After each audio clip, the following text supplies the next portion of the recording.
Hi there BookTube, it's Eleanor here, and today I am just rounding up the book hauls. If you've watched my Book Haul Bonanza 4 parts that I did at the beginning of the month, I mentioned in part 4 that I was still waiting on 5 or 6 books to come in. They have now come in, so I wanted to round up all the books and do the final book haul.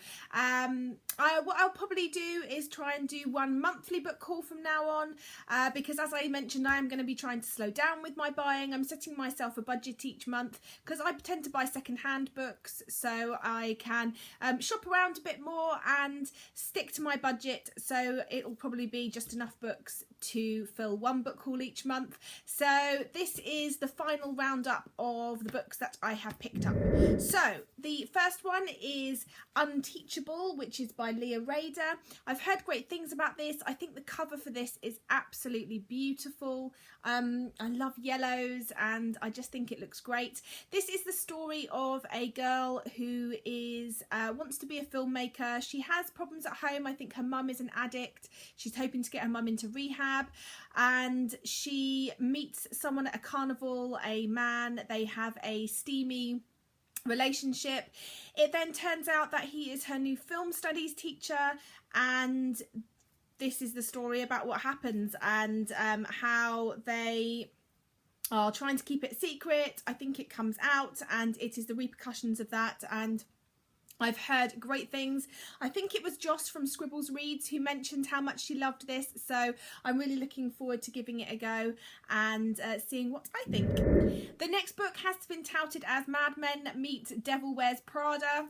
You've got me on both of those, and that is Copy Girl by Anna Mitchell and Michelle Sasser.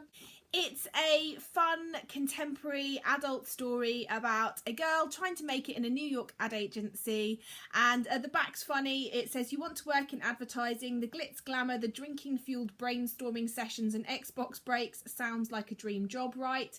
Wrong, the reality can be a nightmare. There are 5 simple rules for succeeding in the ad world, and I think I've already broken every single one. Rule 1, never let them see you cry, even if your best friend breaks your heart and posts it all over social media.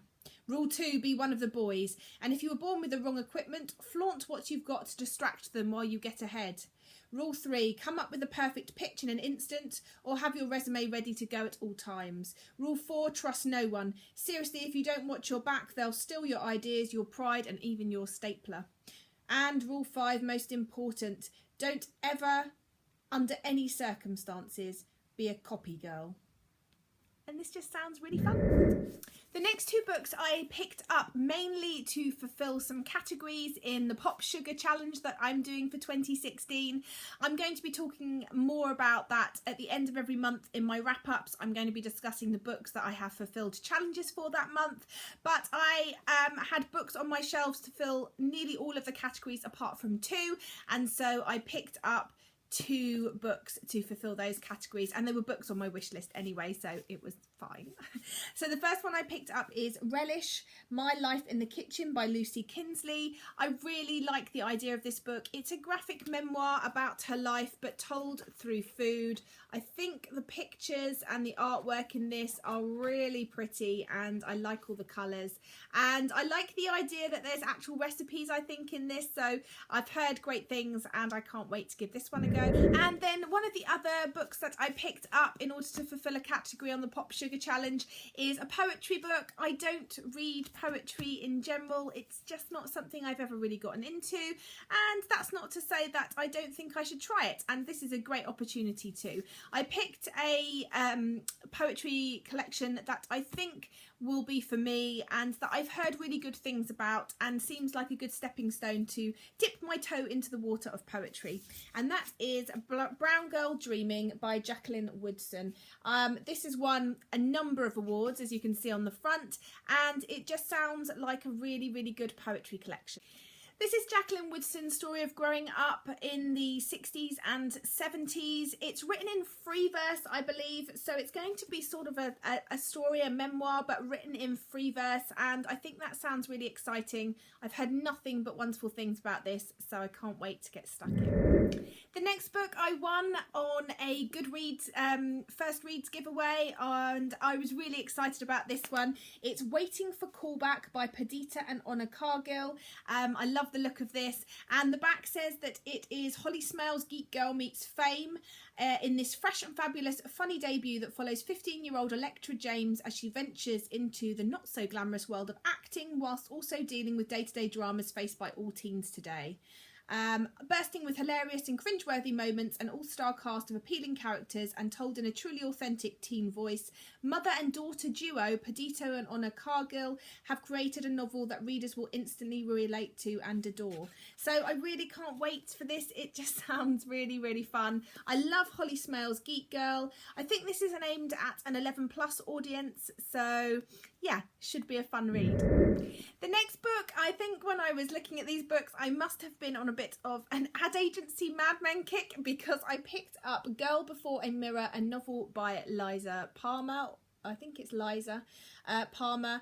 And again, this is about a woman who works for an ad agency. She's just turned 40 and she is recently divorced, and she's struggling to find out what it is that she wants in her life. As she's sort of brainstorming to win over a new client, she finds a self-help book, and she feels that if she can land the romance cover Model of the Year pageant winner to be the lead person in this advertising campaign, and if she can meet the author of this self-help book, she feels that she will be sort of set. And I think it's set at this conference. She meets a man. She needs to then work out whether this man is going to, transfer from out of this sort of conferencey type situation into real life. She's looking like she's going to win the account, but if she does, there's going to be a lot of people jealous of her success, and she's got family drama, and she just is trying to cope and live her life and be happy. And I just think this sounds like a really interesting read. So that is the final books that I had been picked up and I was waiting for. Let me know if you've read any of these, and if you're excited about any of them, or if you enjoyed any of them. I'm always interested to know. Let's chat in the comments about that, and I look forward to seeing you in my next video. Bye for now, BookTube.